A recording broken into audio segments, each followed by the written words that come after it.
ألا تقاتلون قوما نكثوا أيمانهم وهموا بإخراج الرسول وهم بدعوكم أول مرة أتخشونهم فالله أحق أن تخشوه إن كنتم مؤمنين۔ کیا تم ان لوگوں سے جنگ نہیں کرو گے جنہوں نے اپنی قسموں کو توڑ ڈالا اور انہوں نے رسول کو بے وطن کرنے کا قصد کیا اور پہلی بار جنگ کی انہوں نے ہی ابتدا کی؟ کیا تم ان سے ڈرتے ہو؟ سو اللہ اس کا زیادہ مستحق ہے کہ تم اس سے ڈرو اگر تم ایمان والے ہو۔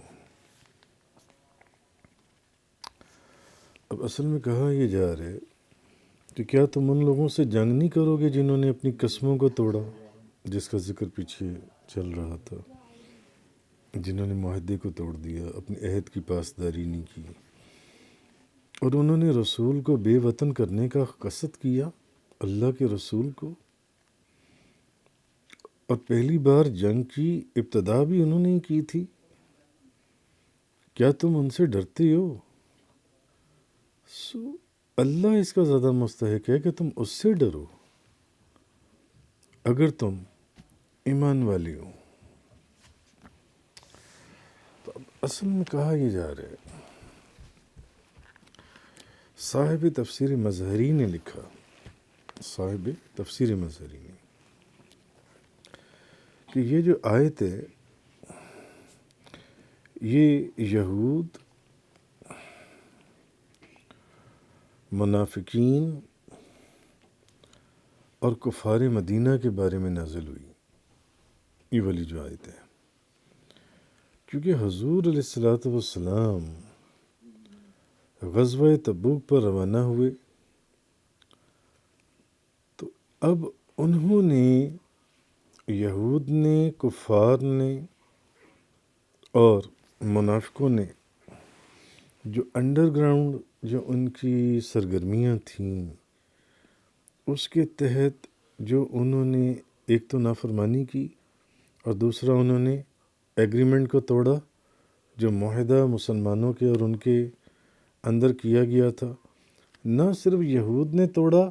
ادھر یہود نے توڑا اور ادھر کفار نے مکہ مکرمہ میں توڑا اس ایگریمنٹ کو جو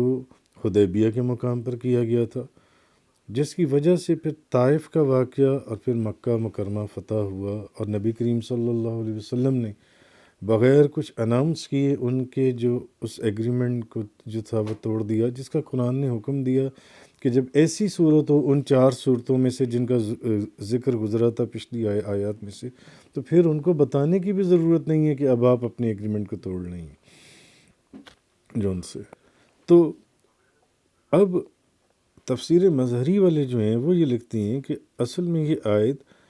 یہود کے متعلق بھی نازل ہوئی، منافقوں کے متعلق بھی نازل ہوئی اور کفار کے متعلق بھی نازل ہوئی، کفار مدینہ، کیونکہ حضور علیہ السلام غزوہ تبوک پر روانہ ہوئے تو اچھا اس میں ان کو یہ بھی معلوم تھا، ان کو پتہ تھا کہ اب شاید مسلمان، شاید یہ لوگ، ان کو یقین تھا کہ یہ زندہ واپس نہیں آئیں گے، اور کفار مکہ اس چکر میں تھے کہ اگر روم اور ایران آ گئے، انہوں نے حملہ کر دیا تو تب بھی یہ ہٹ جائیں گے، تو ہمیں اپنے معاہدے پر قائم رہنے کی کیا ضرورت ہے، تو ہم بھی انڈر گراؤنڈ اپنے معاہدے کو بھی توڑ دیتے ہیں، عہد کو بھی توڑ دیتے ہیں، اور ان کے خلاف جن سے اسی کانٹیکسٹ میں آگے یہ ساری گفتگو چل رہی ہے۔ اللہ تبارک و تعالیٰ تو صاحب تفسیر مظہری لکھتے ہیں کہ یہ آیت یہودیوں، منافقوں اور کفار مدینہ کے متعلق نازل ہوئی، کیونکہ حضور نبی کریم صلی اللہ علیہ وسلم غزوہ تبوک پر روانہ ہوئے تو انہوں نے نبی کریم صلی اللہ علیہ وسلم کو مدینہ طیبہ سے نکال دینے کا ارادہ کر لیا، اور انہوں نے جو عرب کے مشرکین تھے اسی کانٹیکسٹ میں جو پچھلی آیات بیان کر رہی ہیں کہ ان کے ساتھ مل کر انڈر گراؤنڈ انہوں نے یہ پلان کیا کہ حضور کو نہ صرف مدینہ طیبہ سے اللہ کے رسول کو نکال دیا جائے، بلکہ انہوں نے عرب کے ان قبائل کو جو ابھی تک رکے ہوئے تھے ان کو بھی بغاوت کے اوپر انہوں نے آمادہ کر لیا کہ ہمارے ساتھ مل جاؤ۔ اول تو یہ جنگ تبوک یہ روم سے ہی واپس نہیں آئیں گے، اور آ بھی گئے تو پھر آگے ایران اور جو ہے اسی سے وہ لوگ غالب آ جائیں گے۔ تو یہ آیت ان کے متعلق نازل ہوئی۔ تو اصل میں کہا یہ جا رہا ہے کہ کفار کے ساتھ جنگ کرنے سے پہلے تم اس لیے تھوڑا سا ہچکچائے، مسلمانوں کو کہا جا رہا ہے کہ تمہیں اندیشہ تھا کہ کہیں وہ تم پر غالب نہ آ جائیں، کہیں وہ تم پر غالب نہ آ جائیں۔ یعنی عام مسلمانوں کو حکم ہے، جو نئے نئے مسلمان کلمہ پڑھ کر مسلمان ہو رہے تھے، ایک تو نبی کریم صلی اللہ علیہ وسلم کے ساتھ جو اجل صحابہ کرام، عام جو نئے نئے لوگ کلمہ پڑھ کر مسلمان ہو رہے تھے، عام، تو تم اس لیے اس چیز سے تھوڑا سا ہچکچا رہے تھے یا اس چیز کو ذرا اس سے پیچھے ہٹ رہے تھے کہ کہیں وہ تم پر غالب نہ آ جائیں؟ کیا تم ڈر رہے تھے ان سے؟ تو اصل میں اللہ پاک نے اس آیت کے اندر یہ فرمایا کہ اس وسوسے کو اپنے دل سے نکال دو، اس ڈر کو اپنے دل سے نکال دو، اور ڈرنا ہے تو اللہ سے ڈرو جو سب سے زیادہ طاقتور ہے، جو سب سے زیادہ قوی ہے، جس کو تم نے اپنا رب مان لیا، جس کو تم نے اپنا معبود مان لیا، اور تمہارے ایمان صادق کا تقاضا بھی یہی ہے کہ تمہارا ایمان تبھی سچا اور کامل ہے کہ اگر تم بجائے اس کے کہ ان کافروں سے ڈر رہے ہو، یہ وہی تمہارا رب ہے جس نے 1000 کے سامنے 313 کو جن سے کیا فتح عطا فرمائی اور ان کو ذلیل و خوار کر کے رکھ دیا جن سے۔ تو یہ چیز اس آیہ کریمہ کے اندر اصل میں فرمائی جا رہی ہے کہ الا تقاتلون قوما نکثوا ایمانهم وحموا باخراج الرسول وهم بدعوكم اول مره اتخشونهم فالله احق ان تخشوه ان كنتم مؤمنین۔ کیا تم ان سے ڈرتے ہو؟ نہیں، اللہ اس کا زیادہ مستحق ہے کہ تم اس سے ڈرو اگر تم ایمان والی ہو۔ تب آگے آیت نمبر 14 کا بیان ہے، اس کے اندر اللہ تبارک و تعالیٰ نے 14 اور 15 قاتلوہم یعذبہم اللہ بأیدیکم ویخزہم وینصرکم علیہم ویشف صدور قوم مؤمنین ویذہب غیظ قلوبہم ویتوب اللہ علی من یشاء واللہ علیم حکیم۔ ان سے جنگ کرو، اللہ تمہارے ہاتھوں سے ان کو عذاب دے گا۔ جنگ کے اندر جیسے پہلے ان کو ذلیل و خوار کیا، ان کو اور صرف عذاب نہیں دے گا، وَيُخْزِهِمْ اور ان کو رسوا کرے گا، وَيَنْصُرْكُمْ اور ان کے خلاف تمہاری مدد کرے گا، وَيَشْفِ صَدُورَ قَوْمٍ مُؤْمِنِينَ اور مومنوں کے دلوں کو ٹھنڈک پہنچائے گا، مومنوں کے دلوں کو ٹھنڈک پہنچائے گا، وَيُذْهِبْ غَيْظَ قُلُوبِهِمْ اور ان کے دلوں کے غیظ کو دور فرمائے گا۔ ان لوگوں نے جو میں تک تکلیفیں پہنچائیں گی اس سے مومنوں کے دلوں کو ٹھنڈک پہنچے گی، ان کی آنکھیں ٹھنڈی ہوں گی۔ وَيَتُوبُ اللَّهُ عَلَى مَن يَشَاءُ اور اللہ جس کی چاہے گا توبہ قبول فرمائے گا، واللہ علیم حکیم اور اللہ بہت جاننے والا، بے حد حکمت والا ہے۔ اب اللہ پاک نے فرمایا تم ان سے جنگ کرنے سے صرف اس لیے ڈر رہے ہو کہ کہیں وہ تم پر غالب نہ آ جائیں؟ نہیں، ان سے نہ ڈرو، اللہ سے ڈرو اور ان سے جنگ کرو۔ دیکھو اللہ تمہارے ہی ہاتھوں سے ان کو عذاب دے گا، انہیں ذلیل کرے گا، رسوا کرے گا اور ان کے خلاف تمہاری مدد کرے گا۔ اور مومنوں کو اس چیز سے ہوگا کیا کہ مومنوں کے دلوں کو ٹھنڈک پہنچے گی، جن کے دلوں کو ٹھنڈک پہنچانے والا خود اللہ تعالیٰ ہو، اور ان کے دلوں کے غیظ کو دور فرمائے گا، اور اللہ جس کی چاہے گا توبہ قبول فرمائے گا، اور اللہ بہت جاننے والا، بے حد حکمت والا ہے۔ سمجھایا یہ جا رہا ہے کہ جب تم میدان جنگ میں کفن کو ساتھ لے کر قدم رکھ دو گے نا، تو پھر تمہاری پشت پناہی کے اوپر کون آ جائے گا؟ خود خالق کائنات، اللہ کی ذات۔ پھر تمہاری پشت پناہی پر اللہ ہوگا، اور اللہ نے کافروں کو ذلیل اور رسوا کرنے کا اٹل فیصلہ کر لیا ہے۔ کافر ذلیل ہوں گے، اور اس کا ظہور بھی وہ تمہارے ہاتھوں سے کروائے گا، تمہارے ہی ہاتھوں سے ذلیل ہوں گے۔ وہ جس عذاب کا ذکر کیا گیا آیت کے اندر، تمہارے ہاتھوں سے ان کو عذاب دے گا، تمہارے ہاتھوں سے ان کو ذلیل کروائے گا، اس کا ظہور تمہارے ہی ہاتھوں سے ہوگا، اور یہ تمہیں جو کل کو کمزور سمجھا کرتے تھے، یہ تمہارے قدموں کی ٹھوکروں میں ہوں گے۔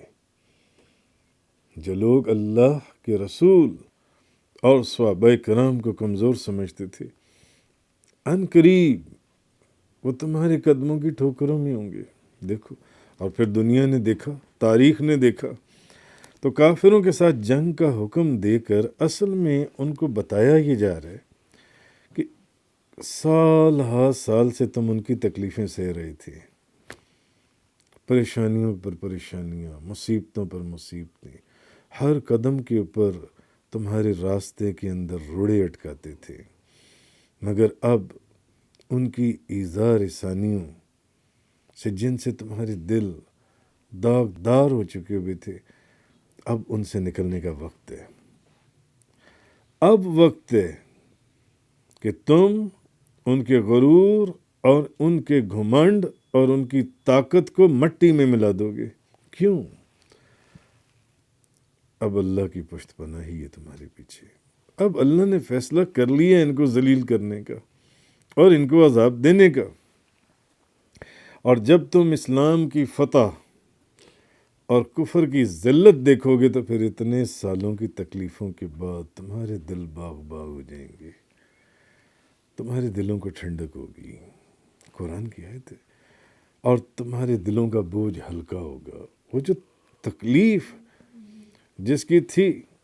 کسی نے آپ کو تکلیف دی اور آپ نے برداشت کی ہو، اس کا بھار آپ کے دل کے اوپر ہے۔ اس نے مجھے چپیڑ ماری تھی، آپ نے اس کو برداشت کی، مسلمانوں نے۔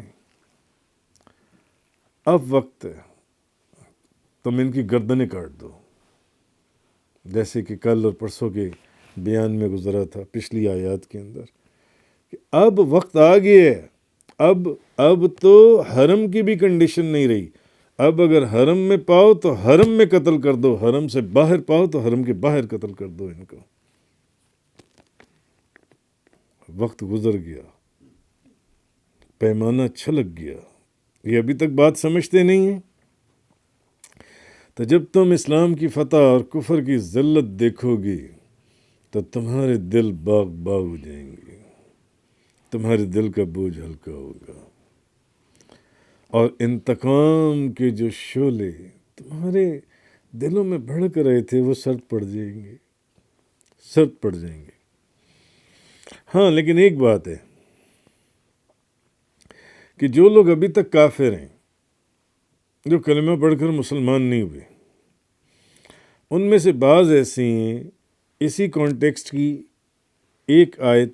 پچھلے رکوع میں بھی گزری تھی، کہ اللہ کا فضل اور کرم ایسا ہے کہ اگر ابھی بھی انہوں نے توبہ کر کے کلمہ پڑھ لیا تو پھر ان کو بھی وہ سارے حقوق حاصل ہوں گے جو تمہیں حاصل ہیں۔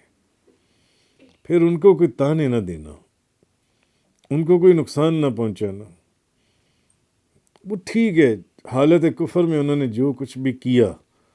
مگر اب وہ سچی توبہ کر کے اسلام قبول کر چکے، اور اللہ تعالیٰ کا یہ خاص فضل، کرم اور اس کی مغفرت کے خزانوں میں سے ایسی نعمتیں اور دولتیں کہ اس وقت اگر اب بھی وہ لوگ توبہ کر لیں تو اللہ کی رحمت جن سی ہے وہ ان پر توجہ فرمائے گی، تو ان کے دلوں کے جو قفل ہیں وہ کھل جائیں گے، اور وہ یہی لوگ، اور ایسے بے شمار واقعات آپ پیچھے سن آئے اور پڑھ آئے، یہی لوگ مثلا اکرمہ بن ابی جہل کو ہی دیکھ لیں، ابو جہل کے بیٹے اکرمہ کو، جو آج اسلام کے خلاف لڑ رہے ہیں، کل کفر کے خلاف لڑیں گے تمہارے ساتھ قدم کے ساتھ قدم ملا کر، آج اسلام کے خلاف اپنی ساری دولت خرچ کر رہے ہیں، کل کفر کے خلاف تمہارے ساتھ کے قدم ملا کر یہ کھڑے ہوں گے اور اپنی ساری دولت جن سی ہے یہ خرچ کر دیں گے اس کے اوپر جن سے۔ آگے آیت نمبر 16 میں فرمایا ام حسبتم ان تترکوا ولما يعلم الله الذين جاهدوا منكم ولم يتخذوا من دون الله ولا رسوله ولا المؤمنين وليجا واللہ خبیر بما تعملون۔ اے مسلمانوں، اب مسلمانوں کو بھی تھوڑا سا سمجھایا جا رہا ہے، اے مسلمانوں، کیا تمہارا گمان یہ ہے کہ تم ایسے ہی چھوڑ دیے جاؤ گے؟ حالانکہ اللہ نے ابھی تک تم میں سے ان لوگوں کو متمیز ہی نہیں فرمایا جنہوں نے کامل طریقے سے جہاد کیا ہو، اور انہوں نے اللہ اور اس کے رسول اور مومنوں کے سوا کسی کو اپنا محرم راز نہ بنایا ہو، اور اللہ تمہارے سب واللہ خبیر بما تعملون، اور اللہ تمہارے سب کاموں کی خوب خبر رکھتا ہے، خوب خبر۔ اب ہر چیز کو ٹھوک بجا کر تو دیکھا جاتا ہے نا، وَلَنَبْلُوَنَّكُمْ بِشَيْءٍ مِّنَ الْخَوْفِ وَالْجُوعِ وَنَقْصٍ مِّنَ الْأَمْوَالِ وَالْأَنفُسِ وَالثَّمَرَاتِ۔ اب یہاں یہ فرمایا جا رہا ہے کہ کیا تمہیں ایسے ہی چھوڑ دیا جائے گا؟ تم یہ سمجھتے ہو؟ نہیں، ایسا نہیں ہے کہ تمہیں ایسے ہی چھوڑ دیا جائے۔ بعض ایسے بھی آپ نے پیچھے احادیث پڑھ آئی ہیں اسی قرآن پاک کی تفسیر کے اندر کہ بعض جو میں پھر وہی بات کہوں گا کہ جو مسلمان نئے کلمہ پڑھ کر مسلمان ہو رہے تھے، وہ جہاد کو ذرا تھوڑا سا اس سے جی چراتے تھے یا اس کو اپنے پر بھار سمجھتے تھے، تو ان کو فرمایا جا رہا ہے کہ کیا تم یہ گمان کر رہی ہو کہ تمہارا زبان سے کلمہ پڑھ لینا بس کافی ہے، کہ تم نے زبان سے کلمہ پڑھ لیا اور کسی آزمائش سے تمہیں اس دعوی ایمان کو پرکھا نہیں جائے گا؟ جبکہ ہم تو پہلے کہہ چکے ہیں سورہ بقرہ کے اندر وَلَنَبْلُوَنَّكُمْ بِشَيْءٍ مِّنَ الْخَوْفِ، کبھی خوف سے، وَالْجُوعِ، کبھی بھوک سے، وَنَقْصٍ مِّنَ الْأَمْوَالِ، کبھی مالوں کے اندر، کھیتیوں کے اندر، باغات کے اندر نقصان سے، وَالْأَنفُسِ وَالثَّمَرَاتِ، کبھی جانوں سے، کبھی باغوں کی کمائی سے۔ ہم آزمائیں گے، تمہیں آزمائیں گے۔ کیا تم یہ گمان کرتے ہو کہ صرف زبان سے کلمہ پڑھ لینا کافی ہے اور تمہیں آزمایا نہیں جائے گا؟ اس کا مطلب ہے کہ آزمانا یہ خود اللہ تبارک و تعالیٰ کی سنت ہے کہ یہ گھڑا کتنا مضبوط ہے، اس کو ہر طرف سے ٹھوک بجا کر دیکھا جاتا ہے۔ جس کا جتنا بڑا مقام، صحابہ کرام سے بڑا مقام کس کا ہوگا؟ کوئی غوث کتب ابدال قلندر۔ تو اگر تو تمہارا یہ خیال ہے تو تم پھر یہ ایک خود خیالی میں مبتلا ہو۔ کان کھول کر سمجھ لو اس بات کو کہ میں تو یہ جو بات کہہ رہا ہوں نا جہاد کی، صرف جہاد ظاہر نہیں بلکہ تمہارے باطن کو بھی پرکھا جائے گا، تمہارے باطن کی بھی آزمائش ہوگی،